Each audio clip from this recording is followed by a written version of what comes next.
can have 20 seconds. We start with Brandon Aiyuk to the Steelers. Friend of the show, Andrew Filipponi, reporting that this deal is all but done. Contract details being hammered out verbally. Thumbs up. Lots of angles here. We'll start back in San Francisco. Nick, how much will the 49ers miss Brandon Aiyuk? Well, I mean, he was their deep threat. He was Purdy's favorite target. Yep. And I am shocked at how badly they appear to have botched this. Because they're not going to get a first-round pick.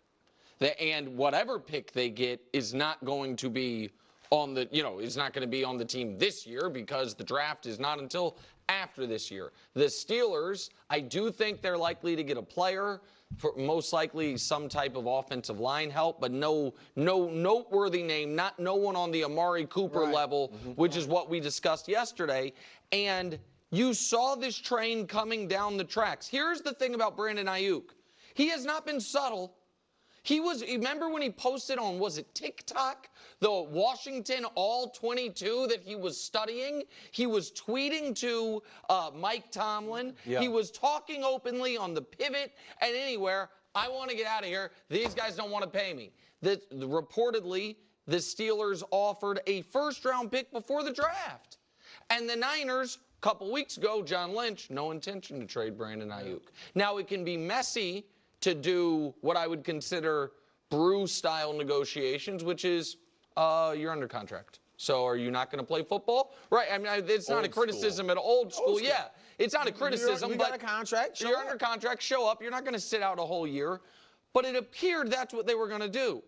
To go down that road and then in the last minute be like, all right, never mind, we'll trade you. And we'll actually trade you to the place you wanted and probably not get the type of return we could have gotten months ago or maybe even the best return we could have gotten in this trade market if Aiyuk hadn't nixed a trade to New England or to Cleveland potentially. It's for a team that is SBOB. They're definitely SBOB. It's not a disaster because, now they can't compete, but it's a disaster of process, and it's a disaster of a squandered asset with no return for this upcoming season. Well, I think what he did, and again, if it had gotten to the point where they're not trading him, the season's about to start, we would see who would budge. But it was a game of chicken at this point, and he was making it so ugly that they must have realized or at least felt like, you know what, he's not going to play, or if he does play, he's going to have an attitude or whatever. Look, it's definitely a loss for the Niners. I mean, he like you said, he was Brock Purdy's favorite receiver. He became their #1 receiver over the last few years with Purdy. And he obviously, as Nick said, was their deep threat. But I think what this does is put even more – their health has always been, over this run in the last 5 years, a little shaky, whether it was Garoppolo, whether it was Debo, right? McCaffrey has had injury problems in the past. So now with Aiyuk, it was okay. Now if Debo gets hurt, which he usually misses a few games a year, now you don't have a #1 level receiver. Ricky Pearsall, I've been mentioning him as a rookie, but yeah, he got hurt yesterday, hurt his shoulder. He had a hamstring before that, so who knows if he'll be healthy. And then, I mean, Jawan Jennings is good. He's not a #1 or really 2 receiver. Right, he's really good as a 3. Right. So I just think. Okay, so I want to talk about this from a more pullback because I got to go do a victory lap real fast. I don't like to do victory laps, but I'll do a victory lap when people come at me hard. And I made a video months ago, I think at this point, a couple months ago, however long ago, where I said there's a great chance that Aiyuk will be traded. And the 49ers fans came at me and were like, you have no idea what you're talking about. He's under contract. He has no leverage. He's not going anywhere. And they came at me so hard. And I was like, of course he has leverage. I'm like, no, he's not. Because if he sits out, it just resets the whole thing, blah, blah, blah, blah, blah, blah. And I was like, that's just not how leverage works. That's not how football works. And the 49ers are trying to win a Super Bowl this year. So that's just not the way how this all works. And then here we go. He's going to be traded to the Steelers. And it's just like, I just find it funny that people are so confident in their views that they can't look at anything from a different perspective. Because I wasn't even saying I think Aiyuk is definitely being traded. I just said it's just not looking good. And people were like, this is all dumb. Because I said Aiyuk wanted to be traded from day one, you know, as soon as they lost the Super Bowl. And people were like, that's nonsense. That was fake. That's not real. You're just spreading lies. Right now, they're just like calling me out. And I'm like, it was, you know, blah, blah, blah. So I do have to smile at this because clearly it ends up being accurate. But victory lap aside, I want to look at this now from a 49ers perspective and whether or not this is, you know, this is okay or is as devastating as Nick Wright is trying to put this. I do not think this is devastating. Listen, theoretically, the 49ers should be a better team with a Brandon Aiyuk. I do believe that because I do believe that Aiyuk is a really great wide receiver. But let's be very clear here that the genius and the brilliance and the benefit of having a Shanahan is of the same flavor of, say, an Andy Reid, where you can move on from a Tyreek Hill and still ball out and still be great. When you have that great of an offensive mind in the room and have enough weapons to go around and have a good to great quarterback in Brock Purdy, you can get away with that.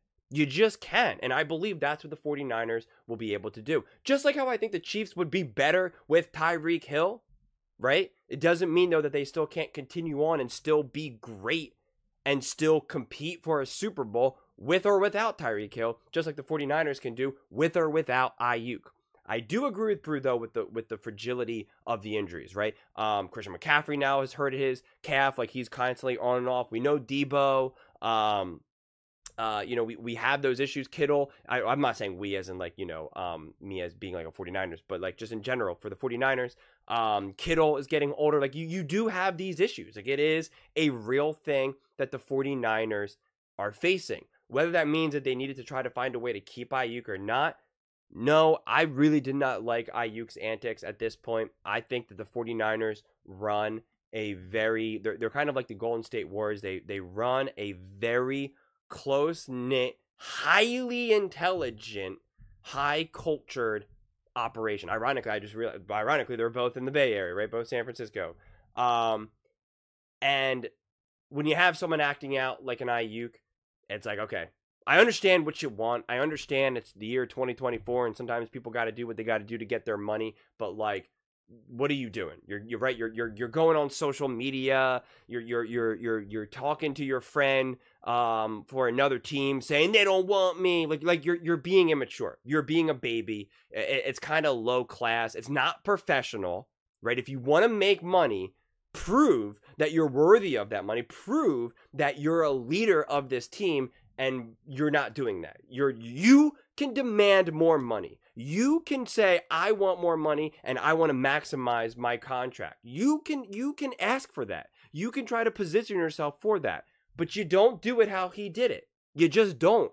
It shows immaturity. It shows you're not worth that contract, quite frankly, okay? Because if you want to get paid this top level money, it's more than just what you do on the field. It's how you compose yourself, how you represent yourself, how you conduct business. And he did it incredibly poorly. He just did, okay?